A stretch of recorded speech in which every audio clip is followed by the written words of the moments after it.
Teman-teman, jadi minggu ini kakak yang dapat tugas untuk sharing tentang firman Tuhan ke teman-teman. Nah, waktu kakak dapat tugas ini, kakak tuh pengen share sebuah firman, sebuah cerita tuh yang akan bikin teman-teman bersemangat dan bergairah. Ya teman-teman tahu lah kondisi kita sekarang kenapa gitu. Nah, waktu kakak buka firmannya, ternyata bacanya dari ratapan. Ya teman-teman tahu ya kan, susah gitu ratapan. Coba aja deh googling apa artinya sebuah ratapan gitu. Nah, apalagi kondisi sekarang ini, apa-apa selalu dikaitin dengan virus itu. Kamu buka berita isinya virus itu, kamu buka sosial media isinya virus itu, bahkan grup-grup WhatsApp sudah mulai isinya virus-virus itu. Setelah sebelumnya diisi oleh virus-virus humor yang receh gitu ya. Sekarang isinya virus corona. Nah, tapi kakak mau ngajak adik-adik gitu ngelihat dampak virus itu terhadap kehidupan kita. Ada 3 dampak yang mau kakak sharing gitu. Yang pertama, ternyata ada banyak orang yang resolusinya berubah di tahun 2019 ini. Dulu yang cewek-cewek mungkin pengen CD pakai baju kayak princess, yang OCD nih ya, pakai baju yang kayak princess warna putih, cantik segala macem gitu. Yang cowok mungkin pengen dapat mainan baru, pengen naik kelas, pengen dapat sekolah favorit segala macam.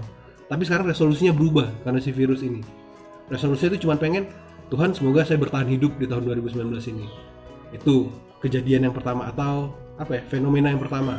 Lalu kemudian yang kedua itu adalah tentang bagaimana manusia tuh mulai lebih care sama orang lain. Kita lihat banyak campaign gitu ya tentang menggalang dana untuk membeli APD bagi para dokter, kemudian memberikan bantuan sama orang lain kayak driver Grab, driver Gojek yang nggak seberuntung kalian gitu, yang bisa mungkin belajar dari rumah, kerja dari rumah. Karena kalau dia nggak kerja, nggak ke jalanan gitu ya, keluarganya nggak makan. Kita lihat banyak campaign di sosial media yang mengajak orang-orang untuk membantu satu sama lain gitu. Terus yang ketiga, kalau kamu buka situs-situs berita gitu ya, kamu akan tahu kalau di saat manusianya sakit karena si virus ini, buminya ternyata makin sehat, polusinya makin sedikit, lalu kemudian mungkin sampah yang dihasilkan nggak sebanyak ketika semuanya harus bekerja dan segala macam. Kakak nggak ngajak kita untuk mensyukuri terkait virus ini, tapi kakak ngajak teman-teman tuh untuk introspeksi gitu. Yang pertama, apa butuh sampai virus yang modelnya kayak begini untuk teman-teman menghargai hidup, menghargai berkat yang Tuhan berikan setiap hari, nggak pakai berhenti dalam bentuk kesehatan. Butuh ada virus kayak gini baru kamu berdoa, Tuhan berikan saya kesehatan, Tuhan saya bersyukur untuk kesehatan yang saya berikan. Itu yang pertama.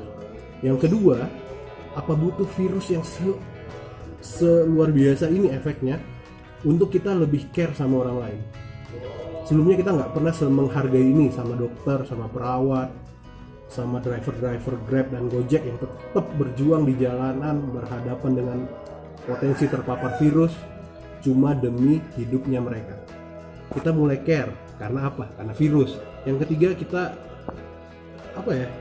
memperkosa bumi lah sampai bumi itu sakit gitu.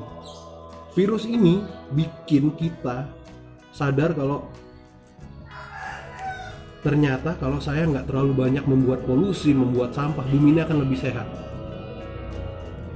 Hal ini sama dengan yang dirasakan oleh bangsa Yerusalem.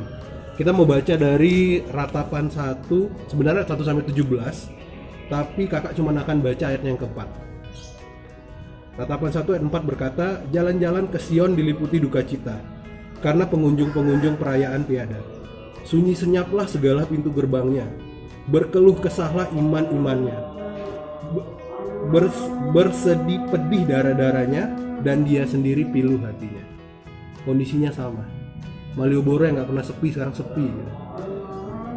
Ya. Ratapan ini ditulis ketika bangsa Yerusalem jatuh ke tangan bangsa Babel.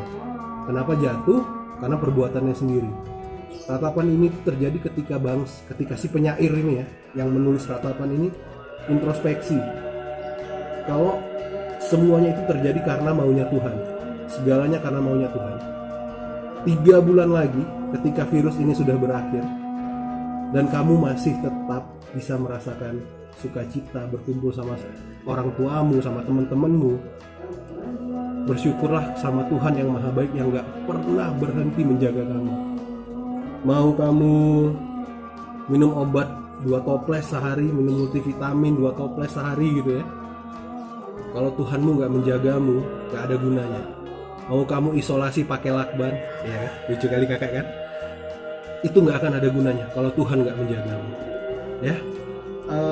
Terus kakak tuh nyiapin firman ini dengan anggapan kalau teman-teman yang akan CD itu CD minggu depan gitu.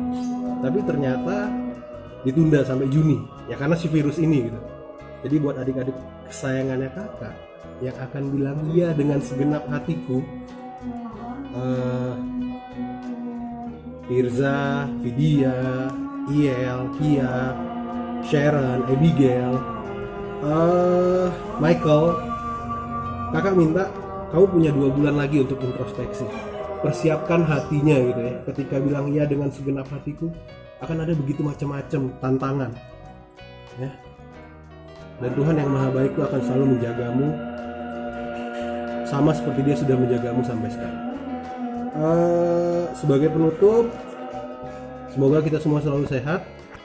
Bersyukur untuk kesehatan itu. Kamu gak pernah ingat kan biasanya? Berterima kasih buat kesehatanmu, berterima kasih buat orang tuamu yang sehat, berterima kasih buat kesempatan bersekutu lebih di masa-masa ini, dan kita akan melewatinya bersama-sama dengan Tuhan yang selama ini selalu menjaga.